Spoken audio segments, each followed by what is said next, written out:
बहुत ध्यान से समझना है। ये जो श्लोक है निहाल कर देने वाला है। आप इन्हीं में से कोई होंगे। पापात्मा पुण्यवान वा प्रशरद अपयशाह कीर्तिमान वा। तुम्हारा बहुत यश है या बहुत निंदा हो रही है, बहुत पापी हो या पुण्यात्मा हो। महादुष्प्राप ग्रासोत्स सम्राट समजड़मति सर्व विद्या निधिर्वा। तुम बहुत दरिद्र हो या बड़े वैभवशाली सम्राट हो। बहुत सुंदर बात कहे।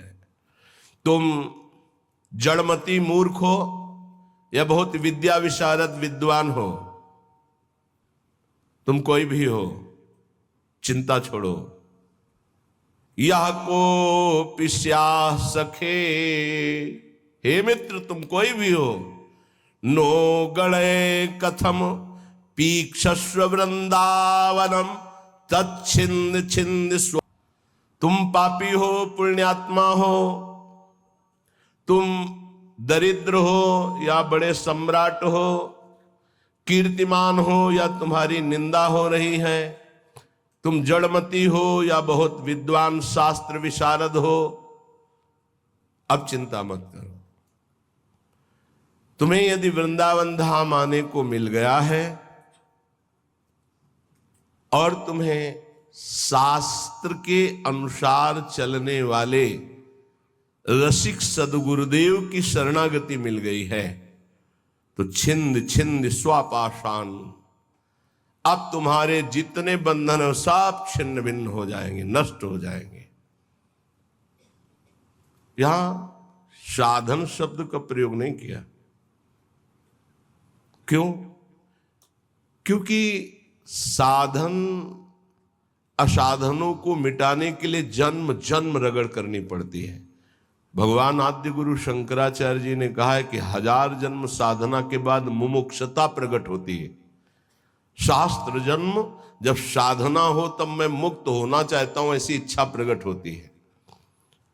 और भगवत प्रेमी महात्मा का एक क्षण का संग तात स्वर्ग अपवर्ग सुख धरी तुला एक अंग तूलनताय सकल मिल जो सुख लव सत्संग। अगर रसिक संत का संग मिल जाए तो मुमुक्षता नहीं, मोक्ष सुख भी एक पलड़े में रखा जाए, एक पलड़े में सत्संग का सुख, तो बोले मोक्ष हल्का हो जाता है। क्योंकि सत्संग से सीधे प्रेम की प्राप्ति होती है, आत्मरति प्रभु रति। रसिक महापुरुष का हृदय हर समय आनंद की उफान में रहता है। जब आनंद की कमी होती तो दूसरों से सुख लेने की वासना जागृत होती है। जब आनंद की उफान होती तो दूसरों को सुख देने की भावना जागृत होती, जिसे तत्सुख भाव कहते हैं। ये रसिकों में सिद्ध है। ये तत्सुख भाव सुख देवे को चाव चित सबसो हित निष्काम या सुधर्म हरिवंश को नाम गिरा विश्राम। जो निरंतर नाम और वाणी में रत हैं, ऐसे रसिकों के हृदय में करुणा आनंद की उफान आती रहती है। तो कोई चाहे जितना पतित हो या पुण्यात्मा हो, दरिद्र हो या महाराजा हो, विद्वान हो या मूर्ख हो, सबको परम प्रेम प्रदान करने की सामर्थ्य रसिक सदगुरुदेव के चरणों में है। तो जो अपने मोह का छेदन कराना चाहता है, वो गुरुदेव के चरणों का आश्रय लेकर उनकी आज्ञा के अनुसार चले। गुरुदेव कैसे? बोले गुरु निगम गिरास, जो शास्त्र मर्यादा से सिद्ध हुए हैं। मनमानी आचरण करने वाला, शास्त्र विरुद्ध आचरण करने वाला साधक नहीं होता, फिर सिद्ध कैसे हो सकता है? सिद्धों में कुछ दिव्यताएं होती हैं जो समझ के परे होती हैं। वो हमारी मानुषिक बुद्धि नहीं है। वो दैवी संपदा का सिद्ध महापुरुष, उसकी कुछ ऐसी चेष्टाएं हो सकती हैं जो बालवत या पागलवत दिखाई दे सकती हैं, लेकिन बहुत ऊंचे में है, जहां कोई कर्म छू नहीं सकता, जहां कोई विषय स्पर्श नहीं कर सकता, जहां किसी भी तरह के बंधन का कोई भी हेतु नहीं रह गया है, वो ऐसी स्थिति होती है। बोले उनके आज्ञा अनुसार अपने जीवन को चलाना, ये इसलिए शर्त गुरुदेव में भी रखी गई है। तस्मात् शास्त्रम प्रमाणम थे। कोई भी ऐसा साधक नहीं जो सिद्धावस्था की तरफ गति शास्त्र विरुद्ध आचरण करके सिद्ध हो जाए असंभव, तो फिर गुरुदेव कैसे ऐसे हो सकते हैं। ये इसलिए शर्त रखी गई कि प्रायः हम जहां किसी की बड़ाई सुनते हैं, थोड़ी बात सुनते हैं, हम गुरु बना लेते हैं। नहीं बनाना चाहिए। गुरु बनाने के लिए बहुत रुकना चाहिए। वर्ष 2 वर्ष कम से कम सत्संग सुनो, किसी और से नहीं, अपने हृदय से जांचो, किसी और से नहीं, क्योंकि और की मति किस कोटि की है वो आपकी बुद्धि को भ्रष्ट भी कर सकती है, आपकी बुद्धि को फंसा भी सकती है। कैसे? उसने अपने गुरु को प्रभु माना है और वो कहेगा मेरे गुरु से बढ़कर कोई नहीं, और ऐसा है, उसका कल्याण हो जाएगा उस भाव से। लेकिन आप बौद्धिक स्तर के तर्क भी करने वाले हैं, तो आप अपनी बुद्धि से गुरु को पहचानिए। कोई कह रहा है कि पाखंड है, ये उसकी बुद्धि का है, आप अपनी बुद्धि से निर्णय कीजिए। किसी की श्रद्धा और किसी की अश्रद्धा से अपने हृदय में कोई फर्क नहीं पड़ना चाहिए। स्वयं निर्णय करना चाहिए भगवान को साक्षी करके कि हे प्रभु सच्चिदानंद, आप मेरे हृदय को जानते हैं और सामने बैठे हुए हृदय को जानते हैं, तो नाथ मेरे सदगुरुदेव के रूप में आप कहाँ हैं, कौन हैं, मुझे परिचय दीजिए, तो प्रभु आपका संबंध करा देंगे। अभी एकांतिक में एक भक्त ने प्रश्न किया, बोले आपके प्रवचन सुनते हैं तो एकदम विरुद्ध गुरुजी के वचन लगते हैं, गुरुजी के वचन जब सुनते हैं तो आपके विरुद्ध लगते हैं, तो हम कहा निर्णय करो आप कि किसके वचन सत्य हैं। तो बोले जब इधर का सत्संग हम सुनते हैं तो लगता है नहीं, जीवन का लक्ष्य भगवत प्राप्ति, तो गुरु पे अश्रद्धा होती है, मुझे क्या करना चाहिए। साधक फंस जाता है, उसको लगता है, वो खुद बोला, मुझको लगता है यदि मैं शास्त्र विरुद्ध चलता हूं तो जीवन बर्बाद होता है गुरु की बात मान के, और यदि आपकी बात मानता हूं तो गुरु का अपराध लगता है, क्या करूं। नहीं नहीं, डरने की जरूरत नहीं। गुरु बलि तजेऊ कंत ब्रज बनितन भे मुद मंगलकारी। गोस्वामी तुलसीदास जी बड़े सिद्ध महापुरुष हैं। भे मुद मंगल, वो स्वयं मंगल नहीं, दूसरों का मंगल करने वाले बन गए। भगवत प्राप्ति नहीं तो जीवन का लक्ष्य क्या है? क्या लक्ष्य है? केवल विविध प्रकार के भोग विलासता पूर्ण संसार को सत्य मानकर भोगना? नहीं नहीं नहीं, बिल्कुल भुलावा, बिल्कुल भुलावा।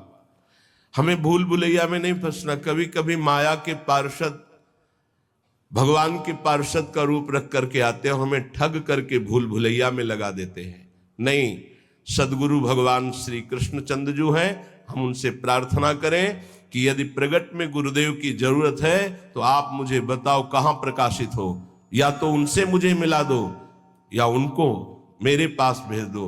यदि जरूरत है तो आप ये व्यवस्था करो, मैं तो आपको गुरु मानता हूं, बस निहाल हो जाओगे, हमारी बात मान लो। श्रीपाद कह रहे हैं, रसिक सदगुरुदेव के चरणों का आश्रय लेकर स्वयं मोहिक सिद्धांत, अपने मोह का नाश कर दो, देह की प्रियता, देह के रिश्ते नातों का, तो सिद्धांत तुम्हारे अंदर सिद्धावस्था आ जाएगी। सिद्धावस्था प्रिया प्रीतम के प्रेम रस में डूबना। ये तो बताया शरणागति का श्लोक। आप पापात्मा हो, पुण्यात्मा हो, दरिद्र हो, राजा हो, विद्वान हो, मूर्ख हो, कोई भी हो, निश्चित तुम्हें भगवत प्राप्ति हो जाएगी यदि वृंदावन में विराजमान रसिक सिद्ध संत का आश्रय ले लो, गुरुदेव का। पर गुरुदेव का आश्रय कैसे ले लो? बोले स्वी मोहिक सिद्धांत।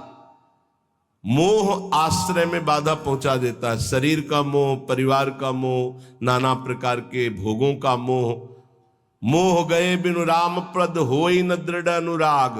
तो मोह अगर है तो गुरुदेव के चरणों में निष्ठा पूर्वक आप टिक नहीं पाएंगे, वो आपको हटा देगा। और अगर गुरुदेव की निष्ठा में टिक गए तो मोह का नाश हो जाएगा।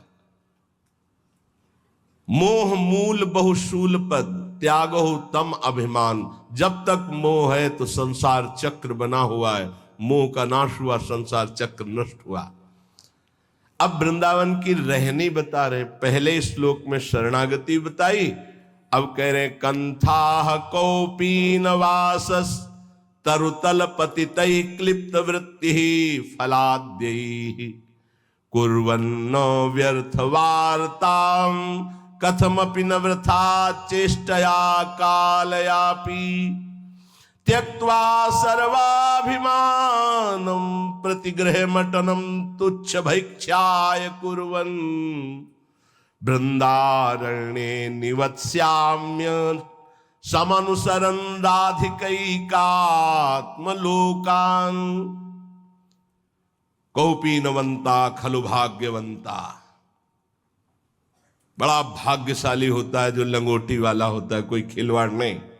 आद्य गुरु भगवान शंकराचार्य जी का ये कौपीन का स्तोत्र है, कौपीनवंता खलु भाग्यवंता।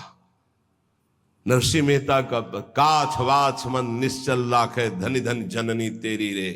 लंगोटी का पक्का, जबान का पक्का, मन का पक्का।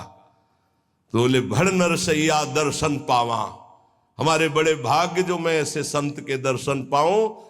कौपीनवासास कौपीनवंता खलु भाग्यवंता। लंगोटी का तात्पर्य होता है जितेंद्रिय। आजीवन भगवत आराधन में अपने जीवन को समर्पित करके एकमात्र परमानंदमय सुख का भोक्ता, किंचन मात्र कहीं की किसी इंद्रिय का भोक्ता नहीं। वासास परिग्रह रहित वस्त्र। साधु का जो वस्त्र है वो परिग्रह रहित होना चाहिए। परिग्रह जिस पर किसी का अधिकार नहीं। वो हरिराम व्यास जी ने कहा घूरे में से बीन चिनगटा रक्षा कीजिए सीतिन। चलो वैसा नहीं तो जो गुरु प्रदत्त वस्त्र हैं या जो स्वाभाविक सहज में जैसे बन जाए। याचना की वस्त्र के लिए कहीं आज्ञा नहीं है, केवल याचना भिक्षा के लिए है, अन्य याचना नहीं है। तो ठीक है, नहीं है तो कोई बात नहीं। जब हमने अपने जीवन को प्रभु के चरणों में सौंप दिया तो अब हमको इस शरीर की इज्जत की परवाह नहीं। शरीर का कोई, ये तो प्रभु को समर्पित वस्तु है। वो जैसे रखें, जैसे प्रभु हमें रखे, हमारी याचना नहीं होनी चाहिए। तो अयाचक वृत्ति से यदि कोई हमको दे दे तो भी हम कम पैसे वाली चीज से अपना गुजारा करना सीखें। शरीर स्वस्थ हो, साधन पथ में हम चल रहे हैं तो कोशिश करें कि कम पैसे वाला कपड़ा हमारा हो, कम पैसे से हमारा पेट भर जाए, कम पैसा हमारी दिनचर्या में लगे।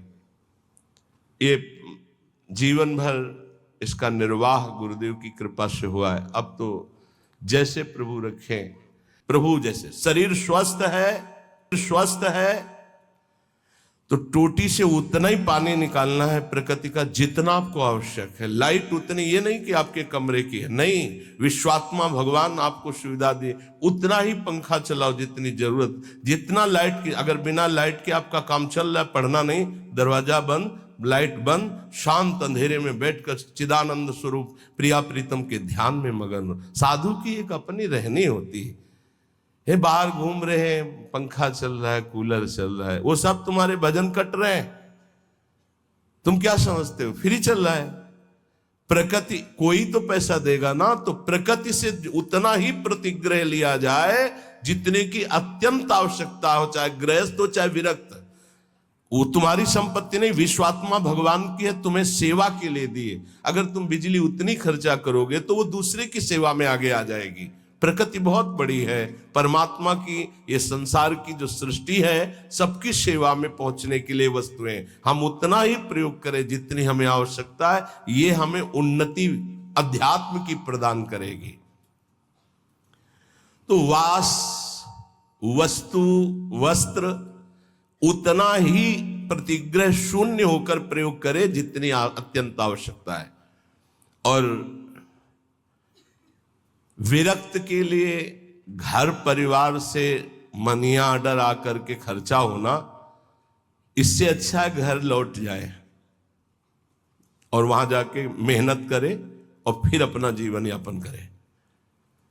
अगर विरक्त है तो एकमात्र आश्रय गुरुदेव का, श्री भगवान का, बस जैसे भरण पोषण करें, जैसे बहुत अच्छे से करते हैं। अगर भोजन नहीं मिलता है तो आनंद इतना दे देते हैं कि भूख का कष्ट नहीं रहता है। सच्ची मानिएगा, ये केवल प्रवचन की बात नहीं है, ये छाती की बात है। कई कई दिन जब भोजन नहीं मिला तो इतना आनंद पवा देते थे कि भोजन की भूख मिट जाती थी। नहीं खान पान ते भावे है, नहीं कोमल वसन सुहावे है, ये प्रतिग्रह शून्यता। कंथा कौपी नवासस, नहीं खान पान ते भावे है, नहीं कोमल वसन सुहावे है, सब विषय लगे ते खारा है, हरि आशिक का मग न्यारा है। तरुतल पतितैः क्लिप्त वृत्ति फलाद्यैः। अब वृक्ष के नीचे रहने का समय नहीं रह गया, क्योंकि वृक्ष ही नहीं रहने। जिसको देखो वृंदावन वास के लिए आएगा तो सबसे पहले लता का हनन करने की सोचेगा। किसी लता को नष्ट करके आपका वृंदावन वास हो रहा हो मत करना, श्री जी नहीं मिलेंगे। लता श्री जी की नित्य सहचरी है हमारे ब्रज की, और उसको काट करके, उसको हटाकर फ्लेट बना के, और उसमें अब बड़ी चतुराई की जाती है, बड़ी चतुराई की जाती है। जेसीबी से उसके नीचे कुआं कर दिया जाता है, वो गिर जाता है, रातों रात काट कर बाहर हो जाता है। तो क्या विश्वात्मा भगवान नहीं देख रहा है? रातों रात नष्ट हो जाओगे तुम, रातों रात नष्ट हो जाओगे। समय आने दो, लिख लो। ये ब्रज की लताएं, आप कोई भी हो, कोई भी हो, चाहे आप भूमि बेचने वाले हो, चाहे आप ब्रजवासी हो, चाहे आप बाबा जी हो, चाहे आप गृहस्थ हो, कोटि ब्राह्मणों की हत्या का पाप लगता है एक लता के छेदन से। हरिराम व्यास जी ने कहा है। ये ब्रज की लताएं हैं, ये अज्ञान के कारण जानते नहीं, ब्रज की लताओं का नाश कर देते हैं। नहीं नहीं, ये लताएं बड़े बड़े परमहंस भजनानंदी ब्रह्म ऋषि की हत्या करने का जितना बड़ा दंड मिलेगा, उससे कई गुना बढ़कर दंड मिलेगा। वृंदावन की लता सम कोटि कल्प तरुणाएं, रज की तुल वैकुंठ नहीं और लोक की माए। एक बार वृंदावन की लता से रो के देखो क्या प्रदान करती है। एक बार वृंदावन की लता को राधा नाम सुना के देखो कितनी करुणा बरसाती है। ऐसी लताएं जिनकी प्रिया प्रीतम के द्वारा दुलार वृत्ति होती है। राधा करावचित पल्लव वल्लरी के, स्वामिनी जी की कृपा दृष्टि से सींचे गए, स्वामिनी जी के कर कमल से दुलराए गए ये वृंदावन की लताएं हैं, वृक्ष हैं। पीपल का वृक्ष था, रास्ते में आते थे, बड़ा सुंदर बट वृक्ष, हमें लगता है कम से कम 300 वर्ष पुराना नीम का पेड़। ऐसे गए, अब कुछ बस नहीं चलता, कुछ बस नहीं चलता। हरिराम व्यास जी आज के 500 वर्ष पहले लिखे थे कि वृंदावन मथुरा कट रहा है, मुझे बर्दाश्त नहीं हो रहा। कट रहा है मतलब लताएं, मानसरोवर में इतनी लताएं थी। आज के 25 वर्ष जो दर्शन किए, कुंज की कुंज, कहीं घुस के बैठो, रो प्रिया प्रीतम के लिए, ऐसा वातावरण। अब वही संगमरमर, वो रज नहीं ढक दी गई, लताएं काट दी गई, संगमरमर बिछ गया, बोले उन्नति हो गई। हमारे ब्रज की उन्नति संगमरमर से नहीं है, रज और लताओं से है। ये रोड से उन्नति नहीं है, रज और लताओं से उन्नति है। जब हम परिक्रमा में लौटते तो जो ब्रह्मानंद मिलता है वो पद्मासन लगा के बैठने से नहीं मिलता, ध्यान रखना। बड़े बड़े महापुरुषों को देखा, अब रज रानी के दर्शन मिलना दुर्लभ है। हर जगह व्यवस्था ऐसी, छू न जाए रज, जिससे कल्याण होना है, जिससे परम पद मिलना है। हरे कृष्णा। बोले त्यक्त्वा सर्वाभिमानम प्रतिग्रह मटनम तुच्छ भैक्ष्याय कुर्वन्।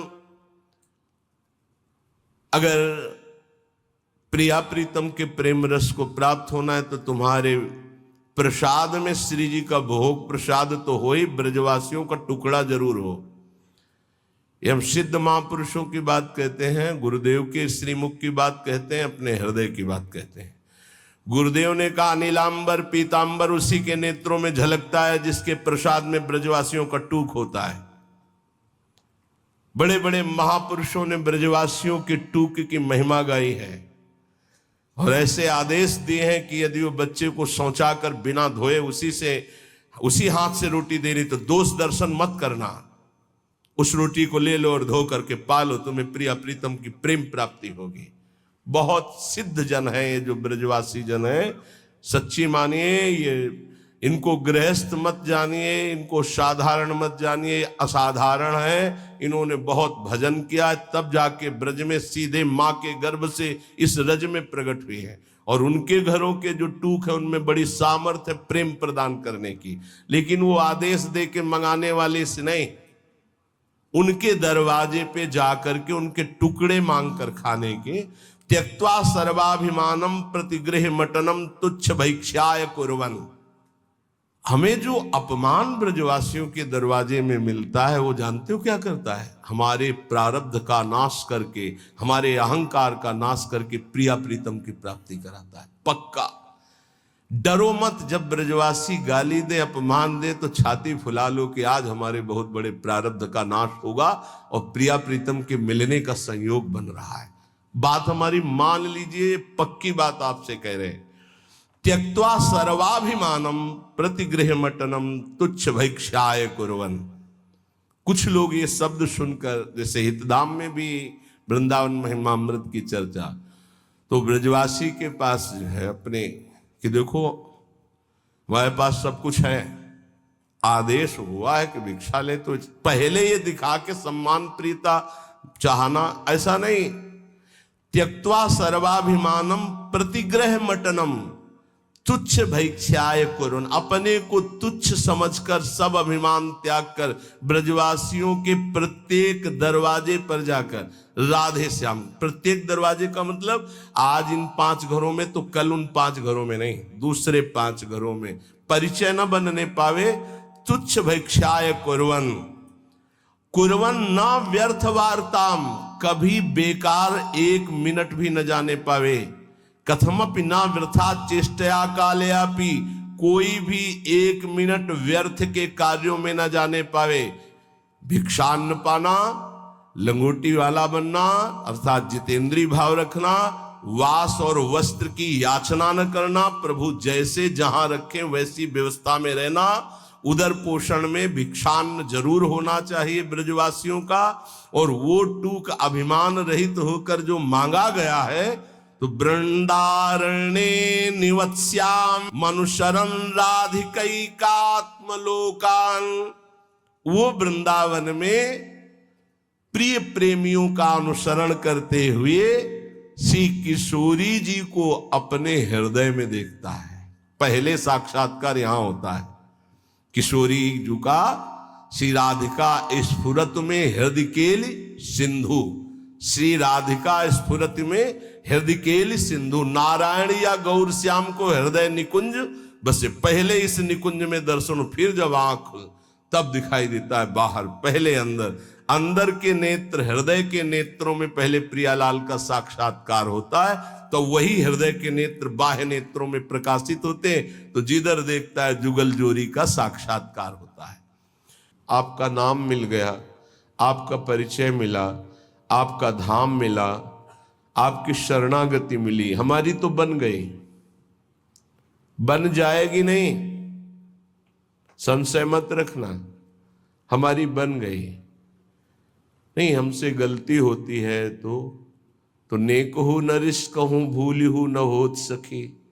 हे सखी, हमारी स्वामिनी जी को कभी गुस्सा नहीं आता, पर हाँ उद्दंडता करोगे तो लालजू महाराज हैं, वो शासन कर सकते हैं, पर आपके कल्याण में कोई वहां कदापि कोई बाधा नहीं। पर यदि आप उद्दंडता करोगे, स्वामिनी जी की कृपा स्वभाव की अवहेलना करोगे, तो फिर लालजू महाराज आपको सुधार देंगे। साम दाम और दंड भेद से सीधे रास्ते लाऊं, नकली से बनाऊं असली, यही तो मेरे मन में ठनी, भगत मेरे मुकुट मणि। प्रभु कहे फिर जैसे सुधरोगे वो सुधार देंगे। साम दाम दंड भेद ये प्रयोग करेंगे वो, और आपको श्री जी के लायक बना देंगे। क्योंकि दास अनन्य भजन रस कारण, प्रगटे लाल मनोहर ग्वाल। भोरी सठ की सब बनियाई, कैसे बनाई? जो छिन चीत धरे। एक क्षण अगर हमारी पुकार श्री जी तक पहुंच गई तो हमारी सब बन गई। ये वृंदावन धाम है, कृपा से यहाँ का सानिध्य मिलता है, चाहे मिनट भर ही क्यों न मिले। एक मिनट भी धाम में यदि आप भाव से टिक गए तो भव सागर से पार होने के लिए एक मिनट ही काफी है। ये हम कोई अलंकारिक बात नहीं कह रहे, महापुरुषों की बात कह रहे हैं। एक नाम त्रैलोक ही तारे, राधा राधा। एक नाम त्रैलोक ही तारे, जो न ले सो जन्म ही हारे। जिसने ये नाम उच्चारण नहीं किया हार गया वो माया में। और एक बार जिसने बोला राधा, तो त्रिभुवन को भी तारने की सामर्थ्य इस राधा नाम में। एक बार में, एक बार जिन नाम लिए हित सो होए अति दीन, ताको संग न छाणही ध्रुव अपनो कर लीन। ऐसे हमारे श्री श्यामा श्याम है।